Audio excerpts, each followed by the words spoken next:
পাঁচবিবিতে সৎ ইচ্ছা ফাউন্ডেশন নামে স্বেচ্ছাসেবী সংগঠনের আত্মপ্রকাশ।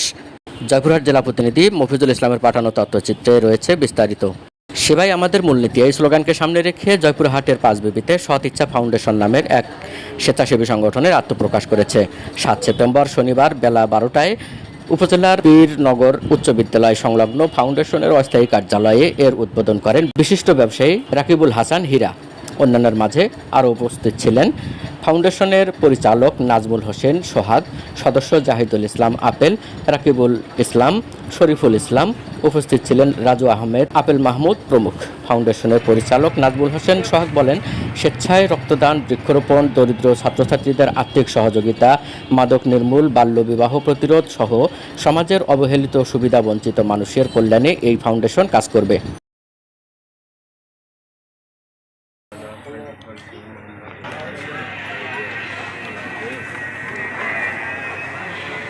আপনারা কি জন্য করছেন, যে হই হই করার জন্য না? আসলে মানুষের সামাজিক কিছু বিষয় থাকে, যে বিষয়গুলো আসলে অসহায় মানুষের কিছু ধারণার জন্য যাতে আমরা কাজগুলো যাতে করতে পারি। যেমন বৃক্ষরোপণ, অসুস্থ রোগী সবার গায়ে রক্ত, কিন্তু রক্ত খুঁজে পাওয়া যায় না। এই বিষয়গুলা তোমরা মাদক ব্যবসায়ী, ওরা আবার পুলিশিং কমিটির হয়ে ওই কাম হলে কিন্তু হবে না ভাই। আমার কথা ক্লিয়ার, তোমাদের খারাপ লাগলেও লাগলো, ভালো লাগলেও লাগলো। এখন আমাদের সংগঠনের ছোট ভাই এই দুটা কথা তোমাদের সামনে বলুক। সৎ ইচ্ছা ফাউন্ডেশনের পক্ষ থেকে সবাইকে আসসালামু আলাইকুম ও হিন্দু ভাইদের প্রতি আদাব। তো আজকে এখানে আমরা মূল উদ্দেশ্যে এক জায়গায় হতে পেরেছি, এই জন্য সৎ ইচ্ছা ফাউন্ডেশনের পুরো পরিচালনার দায়িত্বটাই আমার উপরে ছাড়ে দেওয়া হয়েছে।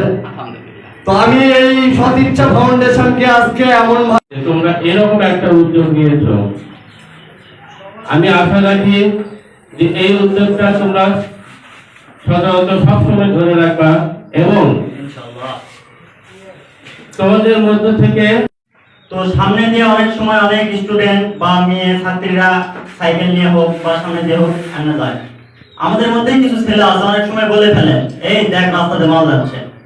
আসলে এইসব কিছু বলা যাবে না, কারণ এই জায়গা আবেল ভাই আমাদের। তো এখানে আমাদের মূল একটাই কাজ হবে, আমাদের সদস্য সবাই একত্রিতভাবে নিঃস্বার্থভাবে কাজ করতে হবে। আমরা শেখ নাসির, নিউজ ডেস্ক, সারা বাংলা সংবাদ, ঢাকা।